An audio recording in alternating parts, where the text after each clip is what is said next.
You guys are bloody welcome. Anyway, you're also very welcome because we're delighted to be joined today by a viral cooking sensation, a wonderful chef, over 2.5 million followers across platforms. Unbelievable. And head chef at the wonderful Maison Francois in St. James's, London, the delightful Matthew Ryle. Matthew, welcome. How are you?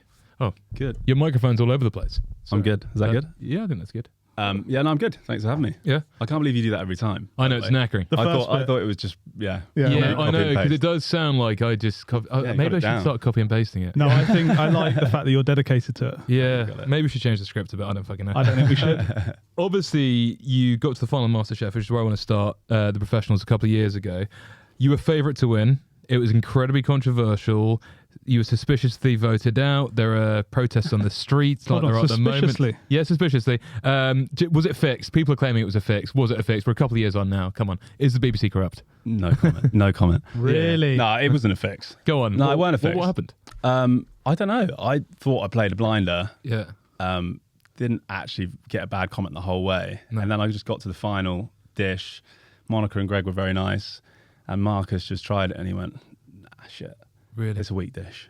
And then he What was the dish? For those who weren't, it had to provoke the senses or something, like basically transport them to a place. So it was like a dish of the sea and like played it in a show and like all that naff stuff that they love on the BBC. But it was like turbot it was actually like a kind of a rip-off of Michael Caine's dish, who we visited like the episode before. And they said, like, try and take influence from, the people you've been to see before and all that. So I thought, there we go. Got that. Nick's dish, yeah. It was all cooked nicely. And then, he just said it's a weak dish, sent me home. And before I went out, I thought it might give me like one little chance, but that's kicked brutal. me out. Yeah. Apparently Marcus Wareing is brutal. We had a couple of guests on the podcast before say he can be quite a brutal man, I should say. You got a bit of that. Yeah, you got a bit of that. But you had impressed the judges up until that point, especially in the semi. I saw you cooked poulet en vessie. Now, we had the wonderful John Williams, head of the Ritz Michelin-star chef, in the other day, and he does his version of that, and he took us through how he did it. How did you do it? And what are the challenges of doing that in a studio in probably like Elstree or something? Do you know what I mean? I've never done it before. Okay. And I know that you blow up a pig's bladder and you cook a chicken in it. That was like as much as I knew. I've found out since that you can buy the pig's bladders pre-inflated and dried. So they're like massive and you just literally just drop a chicken in. I was like, oh, that's fine. It's easy. So what did you do? You had to get bladders from France because you can't get them in the UK. I ordered 16 and they sent 16 kilos. Whoa. And like bladders, they're like that big. And I thought I'd ordered 16 kilos of testicles by mistake from France. And then I called them. They're like, no, that's what you've ordered. So then I was reading back online, and people used to use them for footballs. So they were like, pump it up, tie it, and let it dry. So I guess that's basically the stage that most people buying them in, like cleaned, pumped, dried. And I bought them raw, moist, pissy, full of like gallstones. Like it was disgusting. So the back of the restaurant, I was there pumping them. They get like this big and then they blow up. And like obviously to fit in chicken, and you have to like push it to the limits. Get it big, yeah. I literally did it in a fresh pumped pig's bladder, which I pumped myself on the show with a bike pump. With a bike pump. Really? Oh my God. Yeah. They fucking loved it. They were like, "What are you doing with a bike pump, Matthew?" Wow. I was like, "Pump." Yeah, you're crazy, man. Oh, that's insane. And then just filled it with all the usual truffle juice and cognac and chicken stuff with truffle. Yeah. So that's amazing. Do you have to source your own ingredients for that show then? Nah. They do it all for you. Just send ingredients beforehand, and you can specify like where stuff comes from. So I can say like a chicken from Brest or whatever. That's very high budget. Yeah. Taxpayers' money. No wonder they got such a big grin in the face. What were the other challenges of cooking on the show? Because I've heard like if you don't go first up, they're testing your food or tasting your food cold sometimes. Is that true? Yeah. What are like the other weird things we're not privy to as fans? I think that's pretty much it, to be fair. Like it's just outrageous. Like there's one round, the final 12 round, where all 12 are cooking at once. And if you're the last person to get tried, you've got like literally 3 hours between your dish being plated and them trying it. 3 hours? It's ridiculous. Yeah. Like they send you away. They do all their talking about the dishes. It takes about an hour. And you're back in the studio, and then it takes like 20 minutes for each dish. To set up. So like I remember one guy, he was called Ollie. It was actually a friend of mine now. He was the last to get tried, and he did this like little fillet of sea bream. I can't remember what he did it with, but obviously like cooked, and it sat there for like 3 hours. It was like completely obliterated. Bit of a stitch up. And they tried it and they said, "Oh, perfectly cooked." Right, so they delicious. they suss you, like they look at it when it's fresh. They work out if it's actually good or not, and they just kind of like go on what they've seen rather than what they're trying. Was it good fun to be a judge again this year? Yeah, it was good. Yeah, it was good. Again, like eating cold boeuf bourguignon, which is like congealed on your plate, and then telling someone, "Oh, it's lovely, rich, delicious." You feel a bit of a phony, but no, it was good fun. It was better than being the one cooking for sure. Well, one challenge you didn't have to face on MasterChef was the world famous Deli Steady Cook challenge, which we played on the podcast, and we're about to play it. Ben, take us through it. Which one are we? Oh God, what have I done there? Dunno. Are we all right? Yeah. Okay. Floor kitchen. You have to come up with something to cook from this. Okay. At the end of the show. Cool. So you have a little bit of time to think about it. We're going to put it on the table. Cool. This, I think, is one of the nicest hot sauces in the world. Cool. It's got a little bit of smoke to it, fermented chili. What's it called? Cold? Yeah. Cold sauce. Banging on pizza. Down at crisp. This is a kimchi mayonnaise. Wow. The theme is, this is going to be quite hard to come up with. Yeah. And it's spicy, yeah. Some very, very good gochujang by Pachin's Table. Nice. Who knew? These are very un-French ingredients for a French chef. That's what I like it. Yeah, Freddie's favourite. Kay's kimchi. Cool. So you've given with double kimchi there. Oh yeah, no, you're absolutely done for. Yeah. Your gut's going to be an amazing shape. Yeah. And then, sorry, it's got a bit knocked around in the bag. A bibimbap kit. Oh, cool. Which I'm guessing has some sesame seeds, some sesame oil, some rice, some gochujang sauce. Fine. You've also got your own gochujang sauce. Fine. Yeah. So you've got abundance of Korean treats. Yeah. You can bring other stuff to the party. Pimping up that box with... Yeah, or ripping it apart and doing something else with it. But pop that down there. We'll let you think about it throughout the show. Okay, we'll ask you at the end. Thank you. Should we also have a drink? Seeing as I'm quite dehydrated, Ben. What have we got this week? We're back with Black Lines. Go on. A little spicy margarita. Nice. Does that sound all right? Sounds great. Sounds delightful. When you get that out, I'll ask you, Matthew, what's your go-to cocktail? The classics, I guess, like I love a Negroni, all that stuff. I get anything with grapefruit I like. Nice. Like a Paloma or like a nice grapefruit. Paloma is good, gin and tonic, something like that. There's a really girly drink that I love in the summer, which is like Prosecco, soda, and it like the kind of grapefruity French grapefruit liqueur. I'm not sure what it's called, but you could like drink it by the pint. Yeah, it's so nice. That sounds incredible. Yeah. What about pre-dinner? Ben and I coming around to yours. Yeah. You're going to put some little canapes on the table. You're a classically trained French chef. We're going to get into all this in a second. Okay. But what are you putting on the table? Probably like picky bits. Yeah. Nice. But not. I'd like a nice baked cheese, maybe like a baked vacherin, and then having some like mini roast potatoes, some saucisson, maybe like pigs in blankets, like just nice kind of random bits to dunk in cheese. Baked vacherin, I mean, that is a lovely treat. Vacherin's now sort of more expensive than drugs in this country. Yeah. It's unbelievable. Really? Yeah, well, apparently. Who are we blaming? Brexit again? Yeah, we are. We're blaming Brexit, but we're also blaming probably the vacherin producers for just making such a wonderful cheese. Thanks for coming in. Go on then, Benny, take over. There's some heat in there. My 30th birthday. When was your... I hope that wasn't like a... 2.5 years ago. No, it was like 2.5 weeks ago. Okay, right. Yeah. So you took some time off. What happened that night? It was heavy, yeah. Yeah, where did you go? We actually rented like a big house on a country estate, and just like 20 of us went. Caterers came, big dinner. Sounds like Saltburn, isn't it? It literally was Saltburn, and then we played Traitors after dinner. Someone dressed up as Claudia, and we just it was a fun night. It was good fun. Nice. But you had to take a couple. You had to set a little hiatus. Yeah, it was full on. Well, I hope you're ready to go back on. Yeah. That leads us. What's your hangover drink of choice? Drink and food, perhaps. Depending on level of hangover, I guess. Yeah. Just like a bog standard weekend hangover, just like nice orange juice with some ice and a bacon sandwich and ketchup. Yeah. And then big hangover, I'm just a wimp, so I'm just not eating until like 1 o'clock. Really? I can't eat or drink. Yeah. But then when I do, it will be like something disgusting, like a KFC. Beautiful. Or Domino's. Really? KFC with like the gravy and stuff. Yeah. Really? Loads of Sprite, that sorts me out. Then a nap. And then I'm back. Then you're in the game. Yeah. What, you're about ready to go out a lot. Yeah. No, just functional. Yeah. Exist again. Yeah. You currently head chef at Maison Francois, as we said, in St James's. Talk us through the offering there, because it looked wonderful. The menu's completely in French. Luckily, I speak it fluently. But for those who don't, Ben, like yourself, actually you speak French as well. What can we expect if we've never been before? Like, what's the whole vibe of the place? What are the great things on the menu? We took inspiration from the great brasseries of Paris and Lyon, and it's basically our modern interpretation of those menus. So you've got the classic dishes like the steak frit and the pâté en croûte and the œuf en gelée, and the dishes which have stood the test of time And then we've done some slightly more playful, modern things, like we put more marinara on a flatbread rather than just serving. That looked bangy. It's good. I was going to bring up your flatbreads. Yeah. Obviously, you're mates with Thomas Straker. Is there a bit of beef there in the flatbread wars? Flatbread game. Yeah. It's all love. Yeah. It's all love. Yeah. But what else is on that muscle one? Something. On Tom's, he added chili. Yeah. On mine, it's just like more marinara. So it's like garlic, white wine, mussels. It's like basically was meant to be, you know, the bread you dunk at the end of it all. It's the flavours of that on a flatbread. I can imagine that's bangy. Yeah.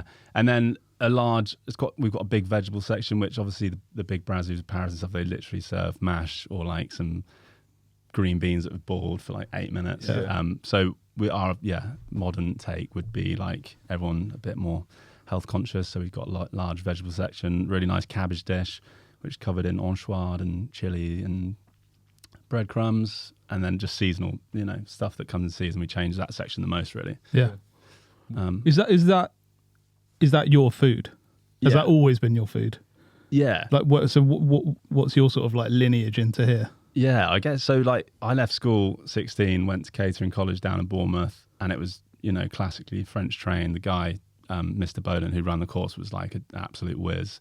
He taught you all about France, each region, the specialities of each region, and like each week he would cook dishes from that region, and you learnt so much. And then I kind of left. I went to Dubai, opened a French brasserie. So I've like always done French up until that stage. Yeah. And then just off the back of catering college. Yeah. So I was at the Dorchester. You do an apprenticeship course, and then at the Dorchester, there was like a fine dining restaurant. You had the Cass, you had the room service kitchen, the pastry. You kind of like worked your way around all those kitchens in the 4 years. So you saw a bit of everything. And then, so was that part of the that was part of the sort of degree almost. Yeah. So you do 3 months at college, like practical. It's the same thing Adam Byatt did. Yeah, exactly. So he did the course 20 odd years before. Yeah. Right. He was That's one amazing. of our look up to Adam Byatt. Yeah. This is what you can achieve. Yeah. Which So is that the, what do they call it? The CO Specialized Chef Scholarship. Specialist Chef Scholarship. Yeah. Nice. I should have bloody done that. Yeah. But you also worked at like Lotterland in Shinfield, which is a Michelin star place. Was that quite good fun? Yeah, it was good. That was like, pre-college. So when I was like 15, I went home to my mum and said, I want to be a chef. And that's like the only good restaurant in Reading. So she emailed them. And the chef said, come in. And I just went and worked there every weekend for about 6 months, every Saturday when I worked there. Why did you want to be a chef? God knows. Yeah. No idea. I was doing it at school, food tech. I enjoyed making the cakes and lasagnas and stuff like that, and just said, I fancy being a chef. I'll just do that, yeah. Do you like the pain of it? The hours? Do you like getting beaten up? No, because like that's actually why I'd want to be a chef, I think. Really, for masochistic reasons? Yeah. Nah. There's a nice like sense of achievement at the end of a hard day when you've done like a 15, 16, 17, 18, 20 hour day and you get home and you've beaten it. There's like a pat on the back, but it's not enjoyable. No. I'm definitely over it now. I enjoyed it more before, I guess. Are you still doing long shifts or not? Yes. No, I'm not saying. I'm not saying you're about. I'm just asking if you do.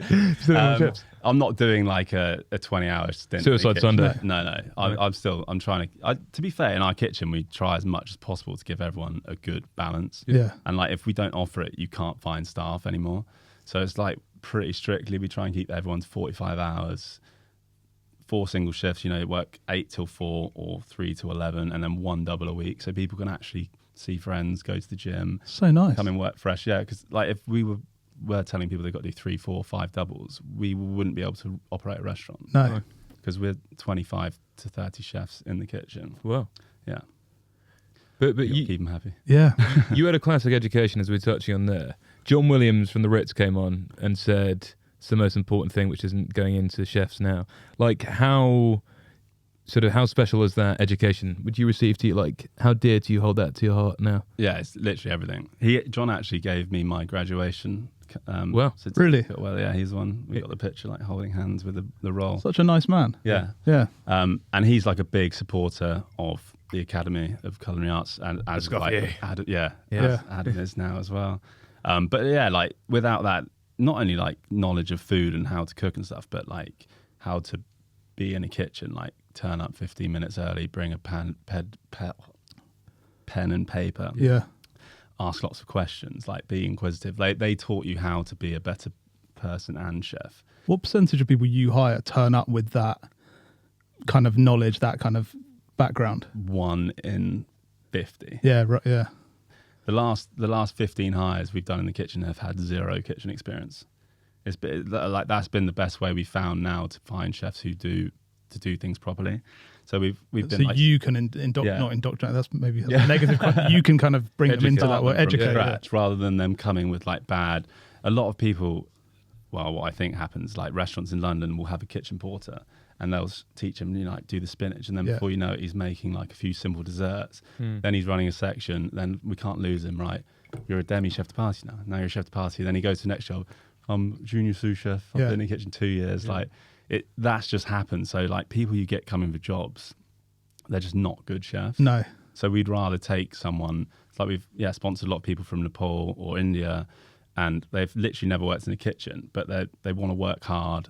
They're like great people, polite, and want to learn and want to better themselves. And we kind of like start them from scratch and, like make them, they're a commie for 2 years and then they're a demi for a year and they work every section, like actually start from scratch. And it's like the kitchen at Maison's now like the strongest it's ever been. Yeah. So is the Maison kitchen set out in the same way as the Dorchester would be?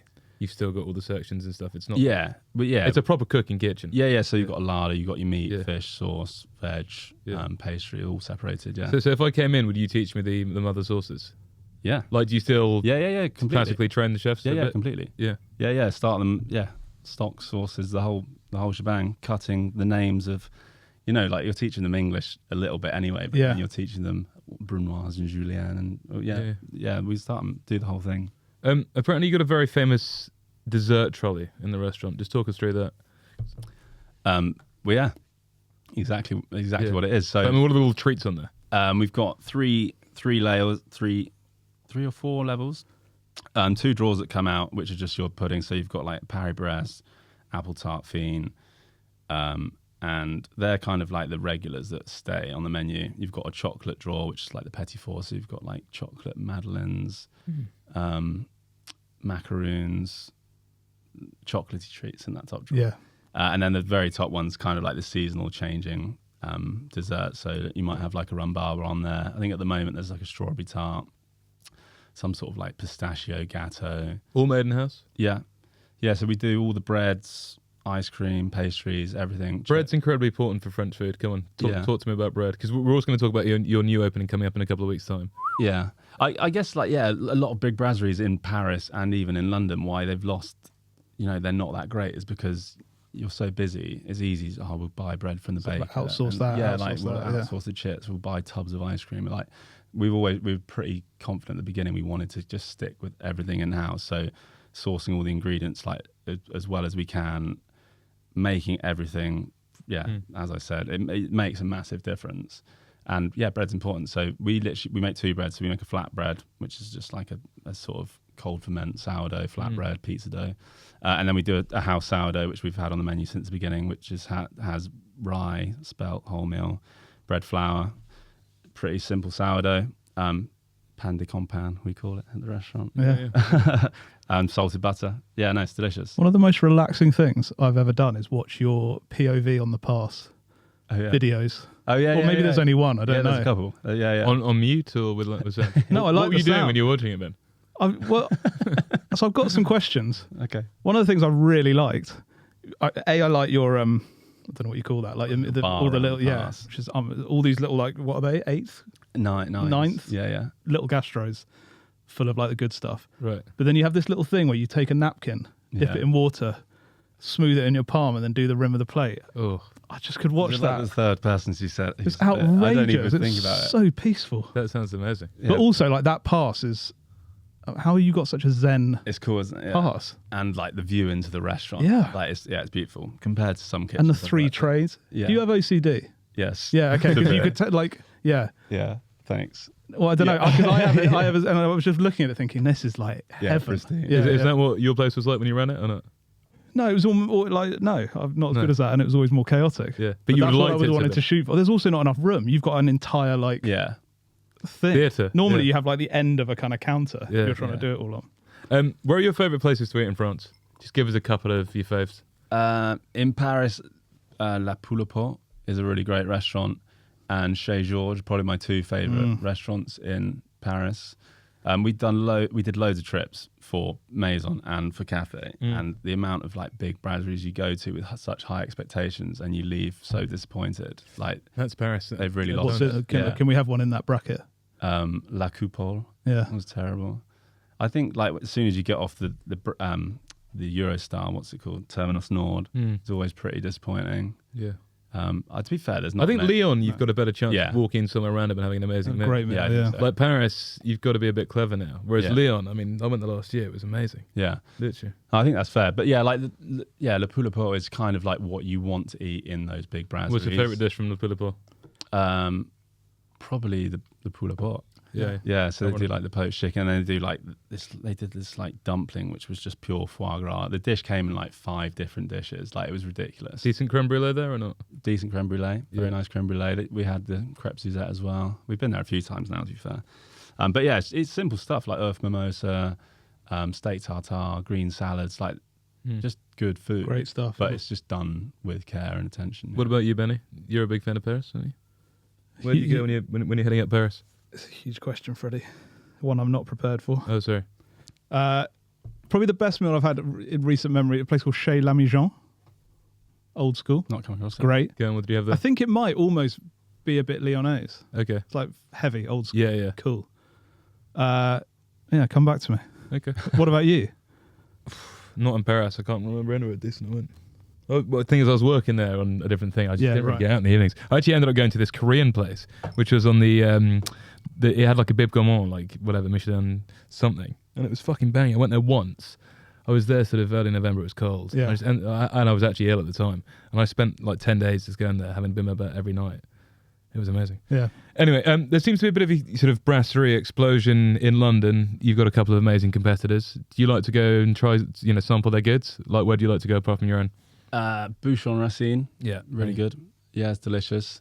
I've not actually got around to going to any of Claude's new places, but they all look pretty good. Josephine and what was the other one that opened before that? Have you got it in there? I can't remember. No. But I know what you're talking about, yeah. No, I've not tried his, but they look pretty nice as well. Yeah, I mean, there's a lot of French restaurants opening at the moment. Apparently, you got some amazing celeb customers who come to you. Like, who do you like to cook for? Because I saw your business partner talking about them in the papers. So, go on.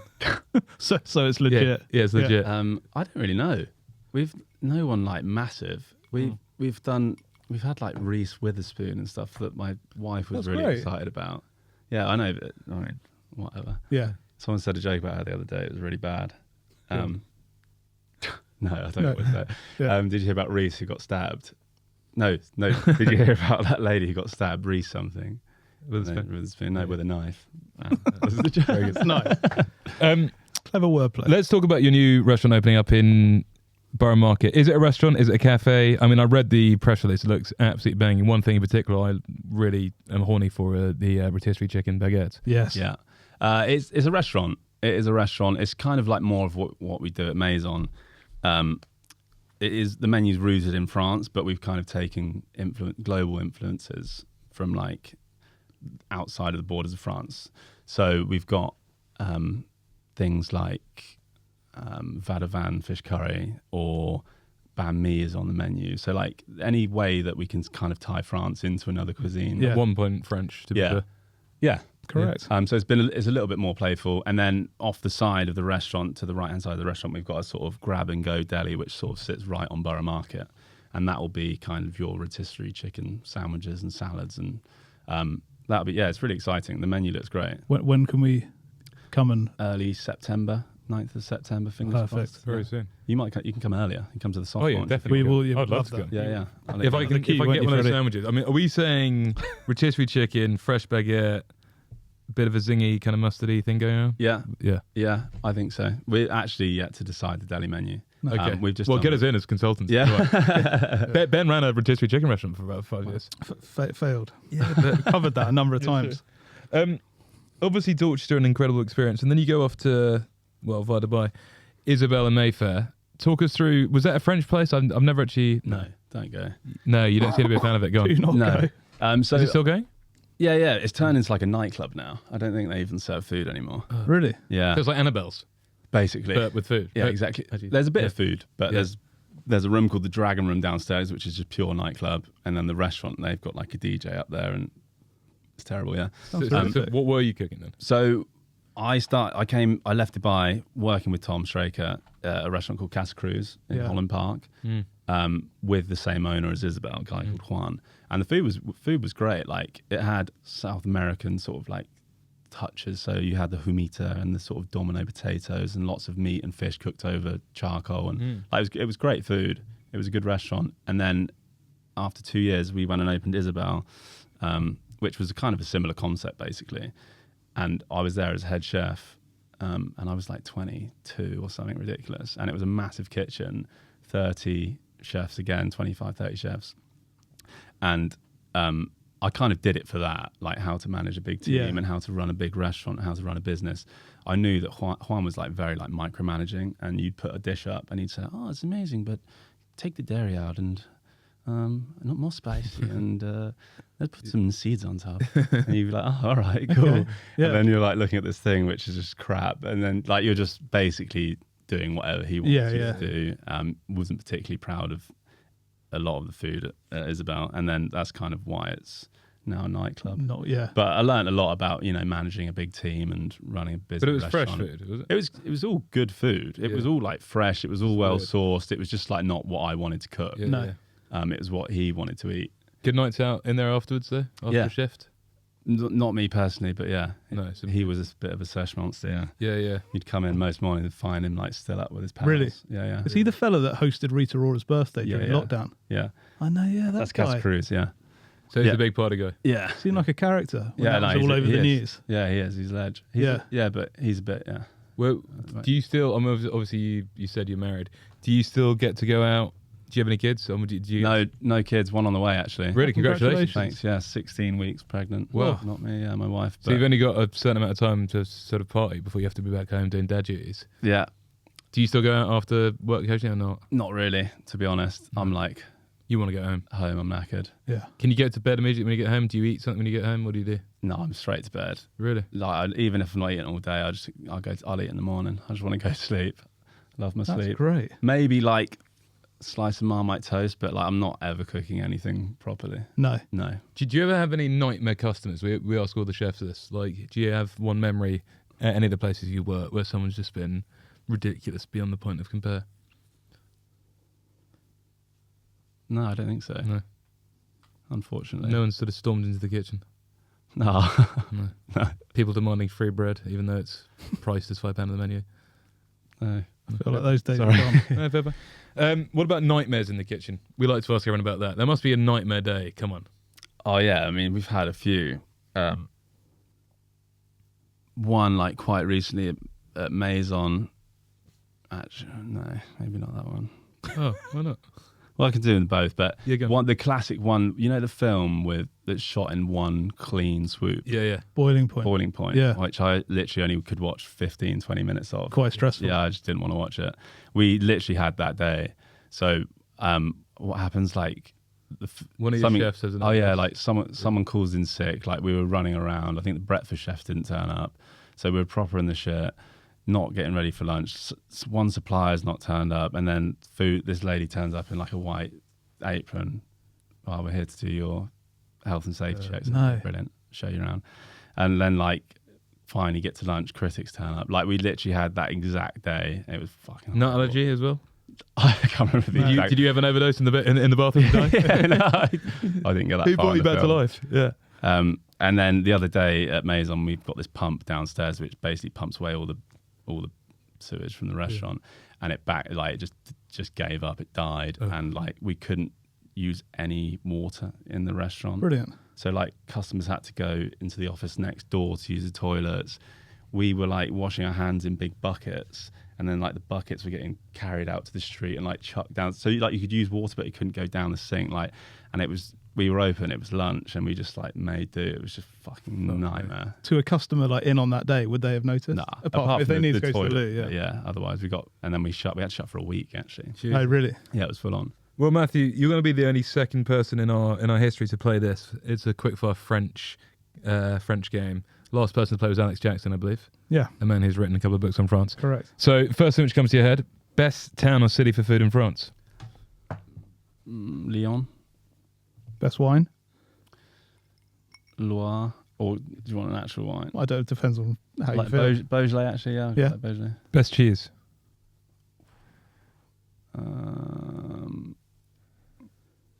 It's not very quick, is it? Oh, we can edit it. It's quick, isn't it? Yeah, nice. Best single ingredient? Chicken from Bresse. Best savoury dish? Steak tartare. Best pudding? Apple tart. Fine. I actually prefer the fine tart rather than the tart tatin. Nothing wrong with that. One French dish you don't like?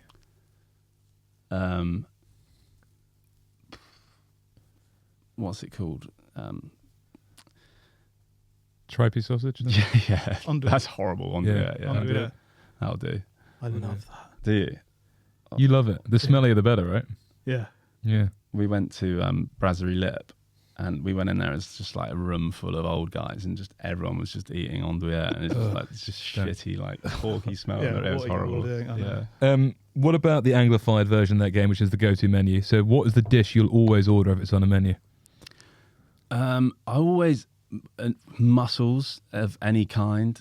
Like they can be really good or really crap, but like you have, because they're so good when they're good. I always order them regardless. So yeah, like, even if you're like in a landlocked country.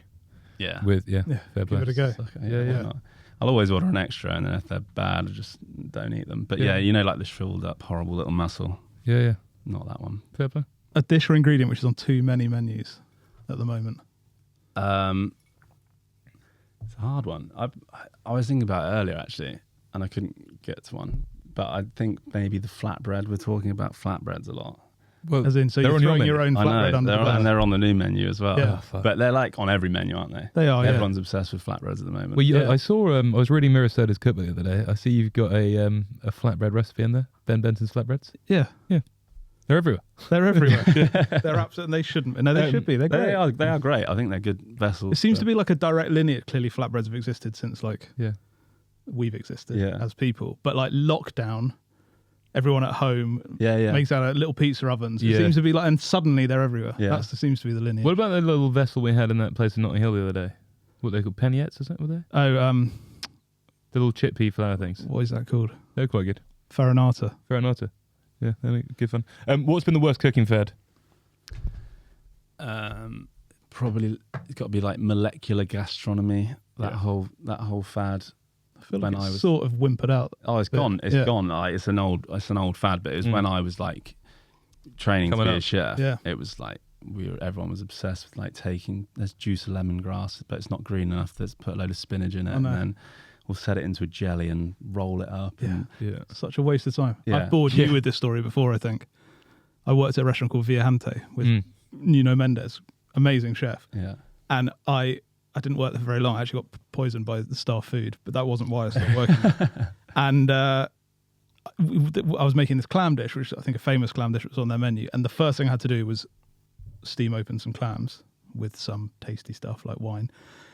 Got this guy to taste them, and he was like, does a clam get any better than that? I was like, no, it's delicious. And then we went through these processes for the next like 4 hours to then deliver like spherical clam juice back to the clamshell. Yeah. Ridiculous. Like, geez, we were there at the beginning. Why have we done all this other stuff? Anyway, so I'd agree with you. Favorite dessert? Well, I mean, maybe you've... I guess, anything French, to be fair, like a rum barbar, some sort of like apple tart, chocolate mousse, like any of the simple ones. Creme brulee is lovely. Chez Shanu in Paris, that's one of my favourite restaurants. They give you a bowl of chocolate mousse on the table. That's banging. In the little student quarter, is it? Or traditionally, maybe? I don't I don't know. What about places in England? Like, do you like any classic French restaurants like Chez Bruce or anything? Have you ever been there? Yeah, we did our Christmas lunch there last year. Good. It was amazing. The food's amazing at Chez Bruce. Matt Christmas is like a fake Frenchman. He's like, he couldn't be more British, but actually he's basically French. Got a gift of the French. Probably like yourself. Should we get some food out, Benny? What have you made today? Because obviously we've got the wonderful chef. Symphony in puff pastry. Okay, go on. So I've made what do you call it? They're off your website, Matthew. Pissaladière. Lovely. And then a fouillette. Is that how you pronounce it? Fouillette.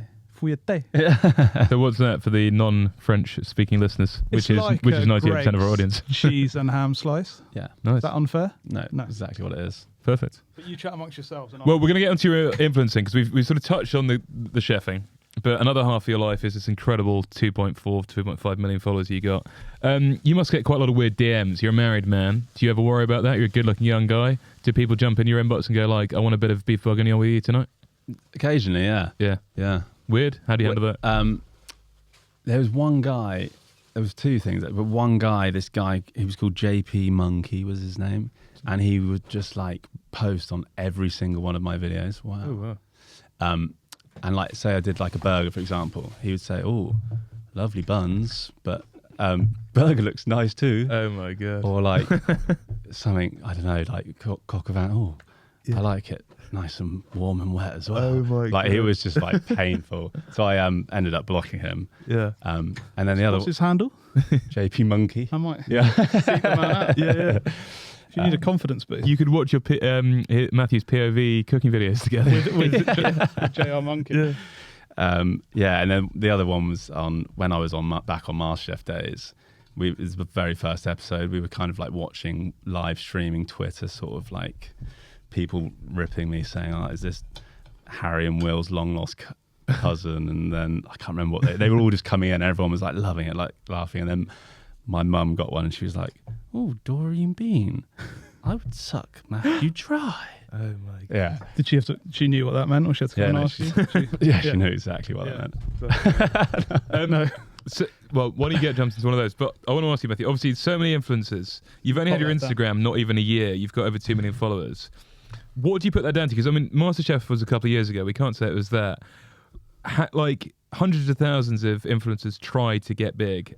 What do you put down your success to, apart from hard work and great videos and great recipes? It's delicious. How is it? Yeah. Well, I mean, it's your recipe. Oh, really? To be fair, I fucked with it. I didn't have any Gruyere. So it's got a Brie and Comté inside. Nice. It's even better. And I'll update the recipe. Remember what else I did? No, don't update the recipe, please. I don't know. I think it's a hard one, isn't it? There's no real like science to the social media thing, I guess, but there's a lot of people doing food content and a lot of like crap food content out there. So I guess if someone's going to teach you how to poach an egg, is rather the guy who makes 200 a day rather than the girl off Towie who's now making food videos. Yeah. So I guess like that. You've got some legitimacy behind you. Yeah, which helps. I think that helps. Probably a hand job, and it's not a hand job. I was talking about picking up the piece of la yeah. And then like Mandy, who does the editing, she edits a great video. They're very engaging, and I think I think it all plays a part. Yeah. So how many followers did you have pre that? When I started? Yeah, pre the videos. 20,000. Okay, something like that. It's escalated. I told you we have to start doing food content. You do. I know. That's how we're gonna get there. But you've got to be good at it. How did it kick off? Like what was that one video which was the catalyst? Like, do you still remember the one recipe which has been? It was potatoes. So I did like some random French dishes, and then I did a series on French potato dishes. Obviously, they've got so many like amazing French dishes. So, and it was the series sort of like intro, and it was just 6 dishes from the series, and it was like my voice going like, I can't remember. But yeah, like learn to cook the best potato dishes at home, perfect your potatoes, something like that. And it got like 20 plus million views. Jesus. And like 300,000 followers overnight. Like it was just completely mental, yeah. And then like each video, it just kind of just kept snowballing. I was documenting each stage. So like I did a story like 50,000, great. And then I did 100,000, and then like I posted this video and I did 250, did 500. I did them all within like the space of 3 days. So all down to the potato. All down to the potato, yeah. And then I just basically worked my way through different ingredients. So I did eggs, did a few others, and then got to Christmas, got to 1 million, and then I did like a basics kind of like cooking series. So prepping a chicken, cooking rice, making stock, poaching eggs, all that stuff. And then it did the same thing again. It was like 500,000 overnight. Wow. On New Year's Day, yeah. Have you read Escoffier? Yeah. Yeah. Repertoire, what is it? The Memoirs of Gascony. Yeah, all that. We had to read them at school. What's been the number one recipe? Most views? Haché Parmentier, which is fancy cottage pie. Mm-hmm. Is that the one with the slow cooked lamb? No, it's the beef one. Yeah. So yeah, it's basically like braised short ribs, or I use beef cheeks, and then you just braise them down like you would for Boeuf Bourguignon, smash them up, put mash on top. It's literally shepherd's pie, cottage pie. Delicious. Do you ever get abuse in the comments? I mean, obviously you're a wonderfully well-spoken, good-looking British man cooking French food. Do you ever get French? Because everyone hides in the comments and abuses you. All our guests say they get a lot of abuse. Yeah. Do you ever get any French people being like, "That's not how you fucking do that, you dick. Why are you using Vacherin? Why are you baking Vacherin as a starter? It's meant to be reserved for the fucking cheese strain." You know what I mean? Yeah. Every video without fail. Sometimes do stuff to encourage it. Yeah. So like you make a nice French onion soup and then just put a shot of soy sauce in there, and you just know it really gets get them going. And then you'll get like 100 comments, which then helps with the engagement as well. So it's kind of like very smart. Fuck with the trolls. Yeah. We need to take notes on this. How do you divide your day? Because obviously you're about to open this amazing new place, Café Français in Borough Market. You've got Maison Francois restaurant you're running. You're also doing all this amazing content. Like, what does a day look like for you? Are you shooting content every day? No, I'm doing content probably 1 to 2 mornings a week. So I'll start work at 3. I'll do the dinner service, and then I'll film from 8 till 2ish, and then I'll go into work a couple times a week.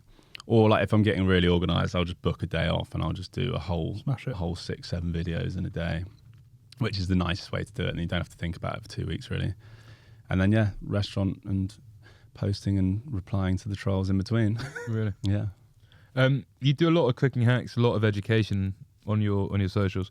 Can you share with us a couple of your best cooking hacks? Like for those listening, they're horny to get better at cooking. What should they be doing? My big one is just buy a thermopen. Really? Yeah, the thermometer thing. Like my mum's always saying, yeah, they're really good. How long do I put my chicken in the oven for? And as long until it's cooked. So that old weigh it and then add 15 minutes for each pound or whatever. Like if you just know that it's cooked at this temperature and you just stick this. So it's like a meter. Yeah. It's just a temperature probe. And like my wife now uses it all the time, and rather than she'll just normally cut a chicken breast in half and see if it's pink or white. Yeah. I do like that feeling though. Yeah. What? When you nail the kind of roulette of chicken. Yeah. When you sort of, it's the one dish where no matter where you eat in the world, Michelin star restaurants or wherever, your dining partner, you'll always notice cut and check. Do you know what I mean? Yeah. No matter where you are in the world. But what if they want to serve the chicken pink? Well, I had that in Leon actually, weirdly. And when I was basically went to this Michelin star place in Leon, they served this amazing chicken dish, cut open, it was completely raw. Yeah. Like ridiculous. And I was like, I can't eat that. And then my girlfriend was like, no, well, we'll send it back. And then I was like, maybe they want it like that. They want it like that. Like the guy's a genius. He's like, I don't want to send it back. And then luckily she did. I nicked her plate. But then when Jordan King came on and said when he worked in Paris, the chef, the higher the restaurant, the more rare the chicken was. Yeah. I was like, maybe it is what they do there. I don't fucking know. But that is a very good one. Make sure your meat's get cooked. a thermopen. Yeah. Anyone in particular? We could put one in the thermopen. Okay, just thermopen. Yeah. Has it got a spike? Yeah. It's not an infrared one. No, it's a spike one. Annoying. Yeah. Are there any dishes that keep on defeating you? You're trying to master them, but you can't. Doesn't have to be French. No, I'm trying to anything think. you've tried to do recipes for, and you're just like, I'm not happy with that. I've tried 4 or 5 times. It's probably the stuff for cafe. The new dishes really. There's not. I'm trying to do this merguez flatbread. Yeah, nice. Funnily enough. Mm-hmm. So merguez sausage, some sort of ragu, or I'm not really sure. Have you been to Carmel? No, Josh Katz does this really good lamb flatbread. Okay. And I thought a merguez version of that would be really good. And I just keep fucking it up. Is Josh Katz used to Berber and Key? Yeah. Right. Yeah, so he's opened up. He's got a couple of them now. Carmel, there's one near me in Queen's Park, and then one sort of more central. Yeah. But yeah, the food's good. Okay, nice. I keep getting that wrong. What about a video though? Have you, I don't know, a toad in the hole or a fucking, I don't know, something weird like that? You just can't nail it. Yeah. On a video? Yeah. To be fair, even if it goes wrong, I'll try and wing it. And really? Yeah. If I spent 2 hours filming something, I'm going to make this this video is going out. What's the setup? Do you have 6 different cams? It's an iPhone. I just move it around different tripods and stuff. I've got one light, a few different speakers. Did you make quite a lot of money from your socials then? It's good. Yeah, it's good. But Instagram or TikTok, what's better? Because we've had Instagram, TikTok's not, yeah. But Instagram's more partnerships, I'm guessing. Yeah, because we've had people come on like I don't know, loads of, even Sensational Sandwiches said he's got loads on TikTok, loads of Instagram. But Instagram, you got to do partnerships. TikTok is you can make per view. Yeah. But it's got to be like over a minute, and I try to do everything under a minute on Instagram. So I've got this kind of thing where I've got to choose which one I'd rather kind of push. You could just put 10 seconds on the back if you did. I could service for Ben. eating for a bit longer. Yeah. Keep eating. Yeah. I'm writing a book at the moment, and that money's been was cookbook was or great. like memoirs or recipe book, cookbook, French. Yeah, like Bistro.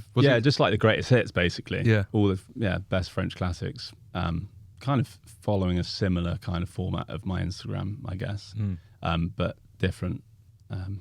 So you have to. Must feel good though. Yeah, when do we get that? When's? Not for a year yet. So I'm submitting it 1st of September, and then it'll be out next year at summer, sort of August time. Well, we'll congratulations again. Thank you very much. Book, everything's going well. Yeah. New restaurant. Well, let's move on to your go-to food. Starting with your go-to delivery order. You're in with the missus. What are you doing? It's going to be. Well, not what you're doing. Either. What are you either a. Well, like Indian or Chinese. What's that? Like holy cows. I don't mind a holy cow. Or what's good at Chinese on delivery? Hakkasan. Is that in takeaway? No idea. No, Good Earth. Good Earth, yeah. Good Earth. Good Earth do a good takeaway, yeah. We go Good Earth. Good Earth or just like a burger, Bleecker or something. Yeah, nice. Yeah. Bleeker's unbelievable. Do you cook at home? If I have to. Okay. Yeah. Do you have like a midweek meal that you would you kind of go to? Yeah, anything quick. So like a spatchcock chicken would be great. Just in the gosney outside, load of lemon, garlic, bit of rosemary, some smashed potatoes, roast vegetables, just like anything you can just chuck in the oven and then sit down and it's just not doing delicious. Yeah. Do you do crudité at Maison Francois, a la like Club 55 in Saint-Tropez? We don't. I mean, I know it's a very bougie sentence, but we actually cut the vegetables at Maison.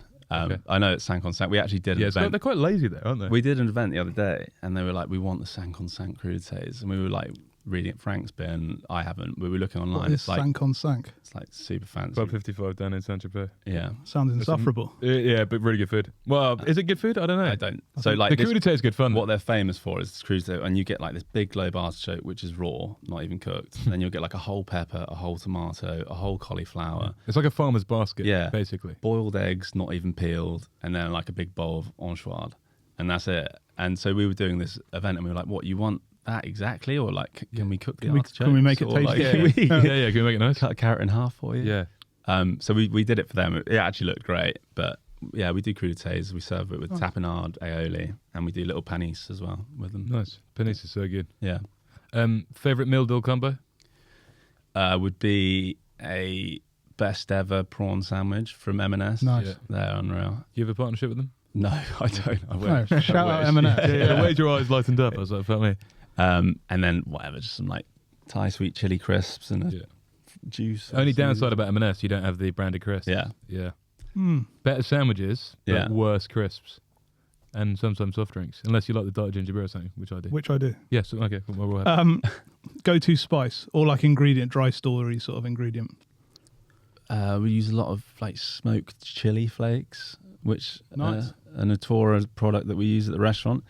I don't know what they're just literally chili flakes. I think they smoke the chilies, dry them, and make them into chili flakes. But they're like not as spicy as normal chili flakes, and they've got a really nice flavour. You can just ton of them on everything. I'm enjoying those kimchi things from Delhi. You know those little kimchi flakes? Yeah, like dried kimchi. Delicious. Yeah, good. What's your go-to random fridge combination? You open the fridge late at night, or maybe early in the morning. Who fucking knows? And you put weird things together. Yeah, cheese with I don't know. I got when I was in Dubai. I didn't have any. I was literally there on my own. I was loser. So I hit the gym, and that was my thing, like work and gym. And I had boiled eggs always like on tap in the fridge. Right. I would boil. They come in like the big 30 trays. I would just boil them all and just leave them in the fridge. Oh my god! What a miserable life you have. But are you swiping them through something, or are you just no? That was mainlining them? That was like just dry egg. I was at that stage where you like do a cup of 6 raw eggs. Wow. I didn't. I was boiling them, but so what did you end up looking like? Just like ripped young little tanned. Unbelievable. Yeah, don't give Ben too much information. Him and JP Monkey. Yeah. We'd like to, maybe you could just send some images. But yeah, I've kind of like continued the boiled egg thing. So I'll not 30, but I'll boil a few, and then I guess like whatever, some mayonnaise or some ham or anchovies or whatever. Just Wrapping an egg in ham would be nice. Yeah, nice little bite. Guilty pleasure. I'm bad for sweets. I would say like load of Haribo or. What sort of, where are we in the like Tangfastic realm? I would go just like chewy ones. Tangfastics, or like I love randoms. A packet of Roundtree randoms. I could just a couple bags of them. I could do. Yeah. If I open a bag, I'm literally finishing it in 10 minutes. Done. Yeah. And then you crash. Yeah. Do you have any on the pass with you there? No. Okay. I just eat off the pudding trolley at work. Okay, right. Yeah, chocolate eclairs and stuff. Let's go locations. Talking about the wonderful restaurant. What's your go-to weeknight restaurant? If you get a night away, nothing too fancy, but like you're taking the missus out for something casual. I'd probably say Carmel. It's good. Like you can walk there. Well, we can walk there. I mean, everyone can walk there if they want to. You'd recommend walking. Yeah. Anywhere close, really. But yeah, it's just really nice food. Best dish there? Probably the lamb flatbread or the cabbage. They always do like a nicely spiced sort of chicken as well. It's just, again like just nice vegetables. Do you get recognised a lot now when you're out and about? Nah. Really? Nah. You look slightly different to the older. Deliberately. You like part your hair the younger. wrong way or I something. think you look younger. Thanks. In real life. When I was on Masterchef, it happened a lot. Like obviously, like the people who are in Tesco's doing their shopping and stuff are the ones who go home and watch Masterchef. Yeah, right. But not so much now. Occasionally, I got stopped in the Hampstead Heath the other day and said, "Are you Matthew Kyle?" And I was like, "Yeah." See you later. Take it.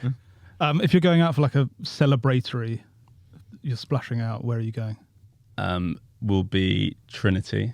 Nice. I actually booked it for anniversary. We went for Frank at the restaurant. We went for his 40th birthday. I haven't been since I was like 16, like just come to London, and it was so good. And I booked it straight away for our anniversary. It was like the best meal we've had in ages. Nice. Yeah, it was incredible. Have the tartare there?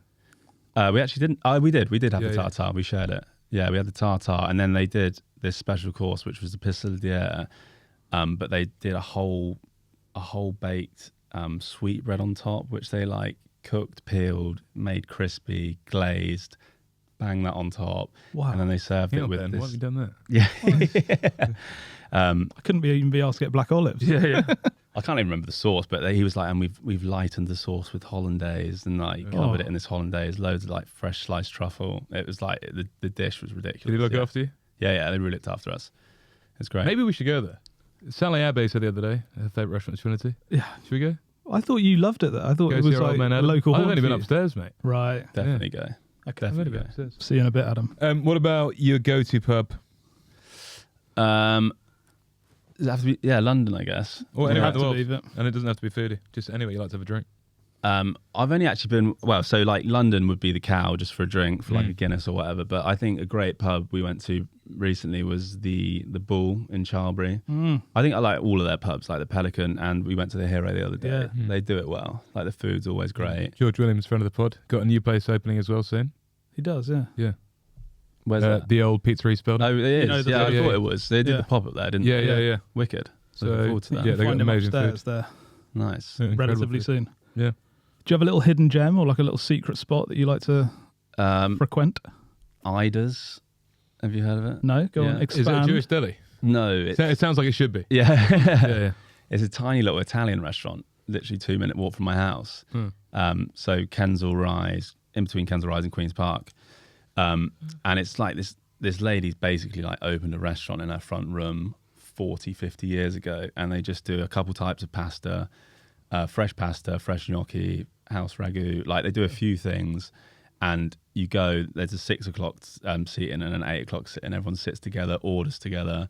And it's like you can literally order the whole menu, a carafe of wine. It's like 50 quid for two of you. It's Wow. it's great. It's a great spot. That's a great shout. Well, you've just what- ruined that for yourself. Yeah. 'Cause we will be there. Yeah. I'm guessing your dream long weekend getaway is Paris, is it?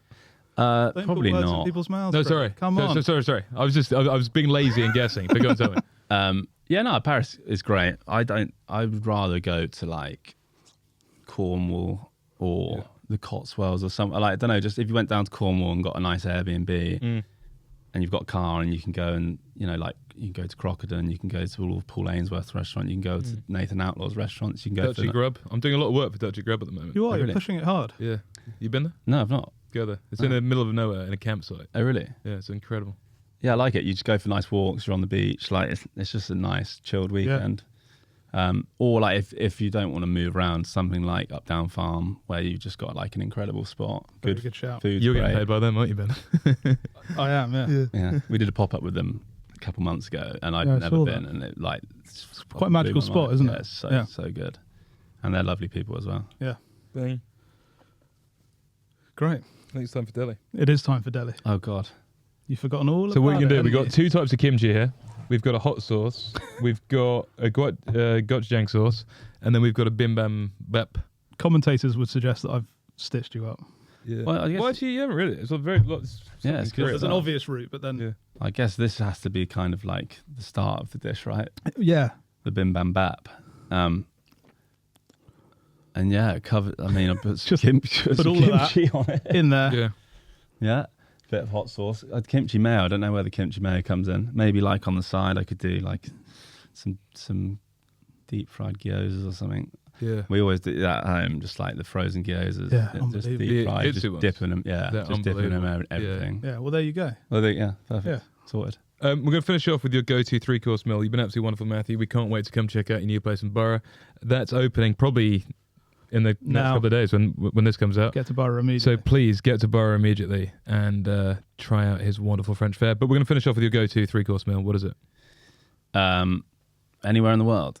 So your go-to 3-course meal for you. Okay, it's essentially a death row meal, but we don't say death row. We say go-to. Just try and keep it on brand. Okay, and less morbid. Yeah.